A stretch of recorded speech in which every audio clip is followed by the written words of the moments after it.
Okay, Alice's Adventures in Wonderland by Lewis Carroll, with illustrations by John Tennell.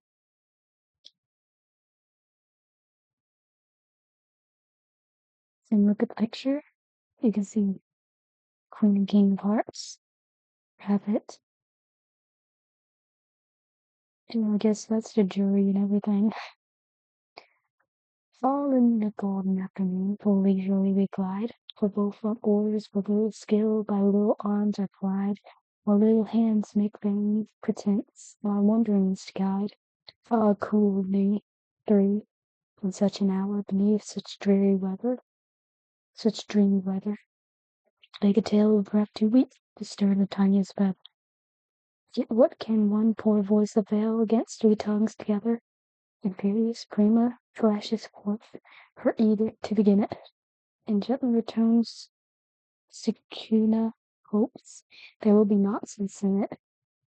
Loud Tarina interrupts the tale no more than once a minute. Then on to sudden silence one, in fancy they pursue the dream child moving through a land of wonders wild and new, in friendly chats with bird and beast, and half believe it true. And never has the story drained of the well of the fancy dry, and fancy strode that weary one, but let the subject by. The rest next time, it is next time, the happy voices cried. Thus drew the tale wonder, thus slowly, one by one, and quaint events were hammered out, and now the tale was done. And home we steer a merry crew beneath the setting sun. Alice, Alice, the childish story take, and with gentle hand lay it where the childhood's dreams are twined, and memory's mystic band, like pilgrims for their grief flowers plucked in a far-off land.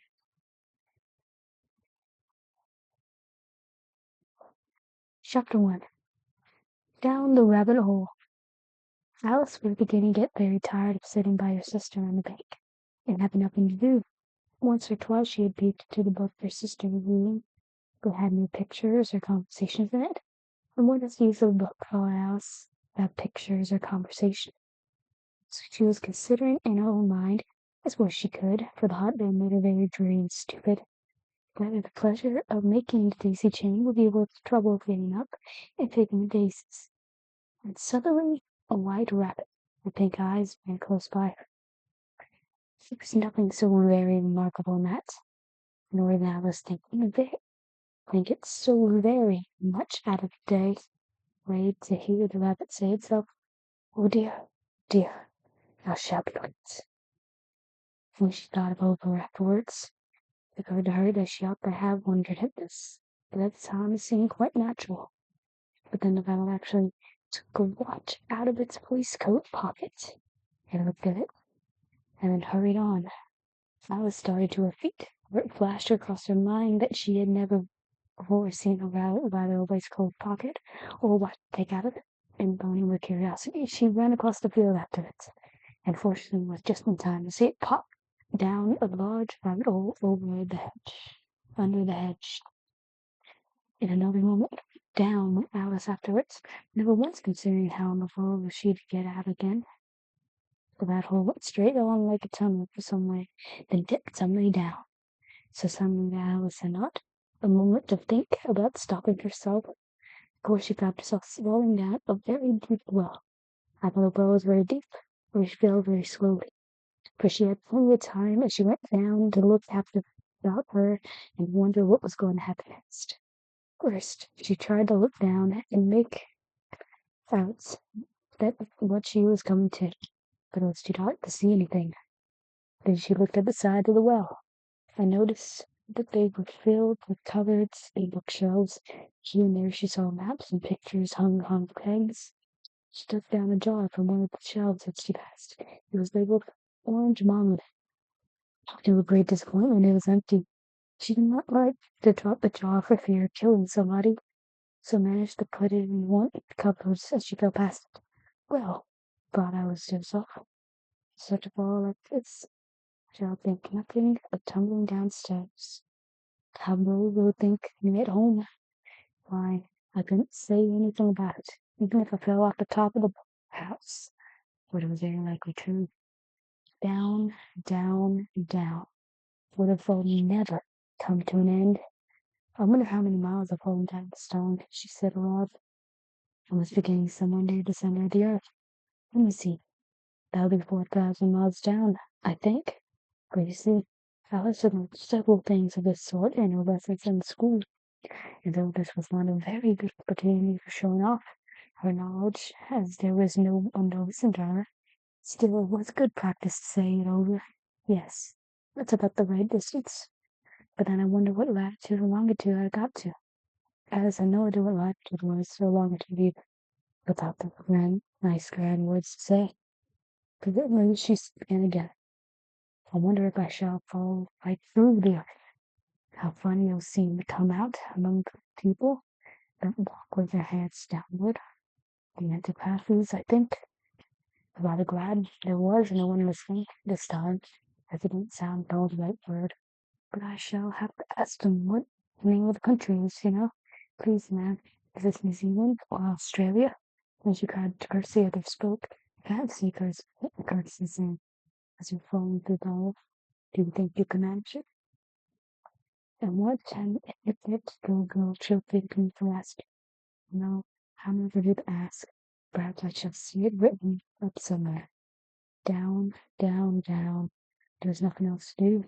So I will soon begin talking again. Diana missed me very much tonight, I should think. Diana was the cat. I hope you'll remember our saucer of milk at tea time. Diana, my dear, I thank you for down here with me. I wish you were down here with me. There are moments here, I'm afraid, but you might catch that. And that's very lucky mouse, you know. But cats eat bats, I wonder.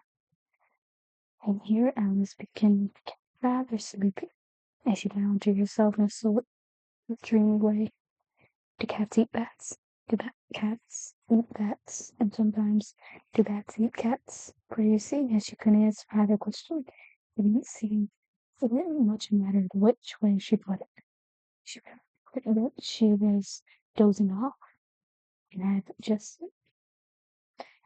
begun the dream that she was walking hand in hand with Diana, saying her very first. Now, Diana, tell me the truth. Do you agree to that?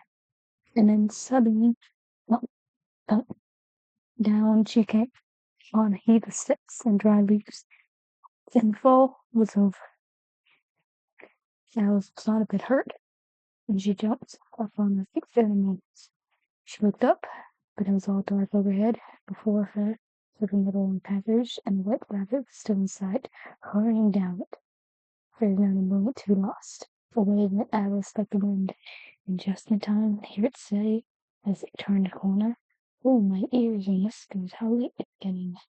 She was close behind it when she turned a corner, but the rabbit was no longer to be seen. She found herself in a long, low hall, which was lit up by little lamps hanging from the roof. There were doors all around the hall, but they were locked. And when Alice had been all the way down one side and up the other, trying every door, she walked sadly down the middle, wondering how she would ever get out again. Suddenly she came across the little three-legged table, all made of solid glass. There was nothing on it except a tiny golden tea. And Alice's first thought was that it might belong to one of the doors of the hall. But alas, the locks were too large, or the key was too small. But at any rate, it would not open any of them.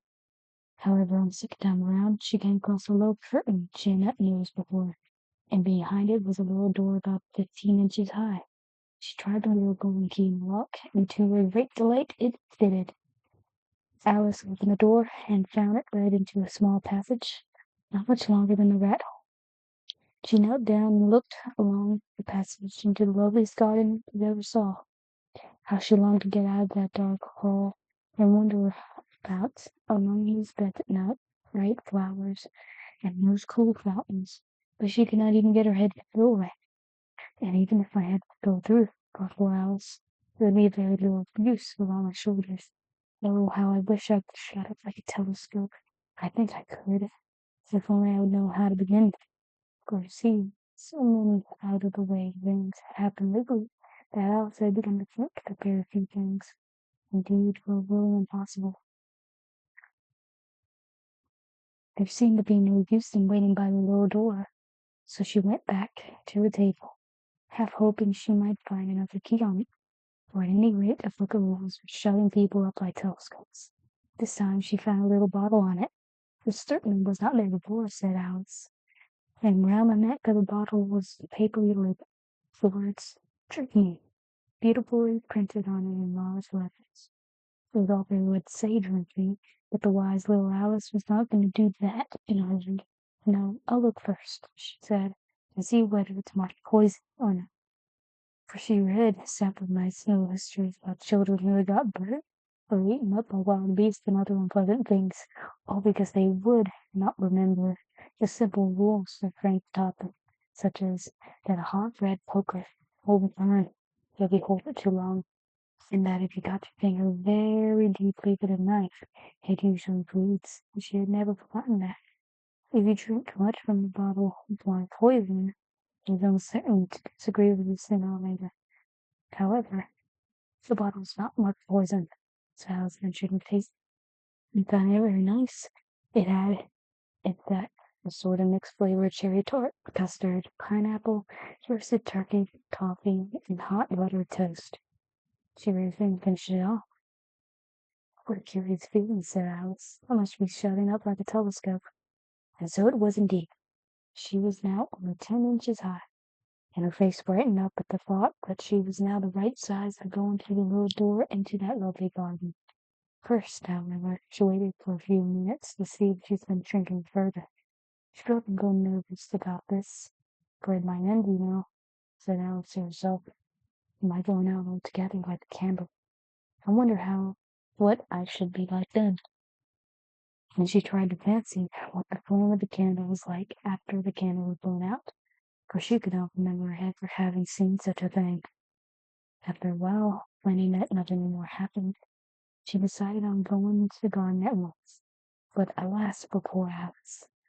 When she got to the door, she found that she had forgotten the little golden key, and then she went back to the table for it. She found that she could possibly reach it, for she could see the light gleaming through the glass, and she tried to climb up one of the legs of the table, but it was too slippery. And then she had tired herself out for trying. The poor little thing sat down and cried. "Come, there's no use in crying like that," said Alice herself rather sharply. "I advise you to leave off this minute." She generally gave herself very good advice, though she really resented all of it. Sometimes she scolded herself so severely that had several tears into her eyes, when she remembered trying to box her own ears. For having cheated herself in the game of coquette, she reformed against herself. For this curious child plays one to pretend to be two people. But it's no use now, thought poor Alice, to pretend to be two people. Why, that's hardly enough for me to make one respectable person. Soon her eyes found a little glass box that was lying on her table. She opened it and found it was a very small cake, to which the words "Eat me" were beautifully marked in print. "Well, I'll eat it," said Alice, "and if it makes it grow larger, I can use the key, and if it makes it grow smaller, I can creep under the door. So either way, I'll get into the garden, and I don't care which way. What happens?" She ate a little bit, and said anxiously to herself, "Which way, which way?" Holding her hand to the top of her head and feel which way it was growing. She was quite surprised to find that she remained the same size. To be sure, this generally happens when one eats cake, but Alice had got so much into the way of expecting nothing but out of the way things to happen that it seemed quite dull and stupid for life to go on in its common way. So she set off to work, and very soon finished off the cake. And that's the end of chapter 1. We'll go on to chapter 2 next time. Next time is chapter 2, The Pool of Tears. And if you liked that reading, how about support the channel by liking, subscribing, and speaking alone in the comments what you would like to hear being read. The books, they must be in the public domain, otherwise I can't touch them, okay? So, I'll see y'all later. Have a good day.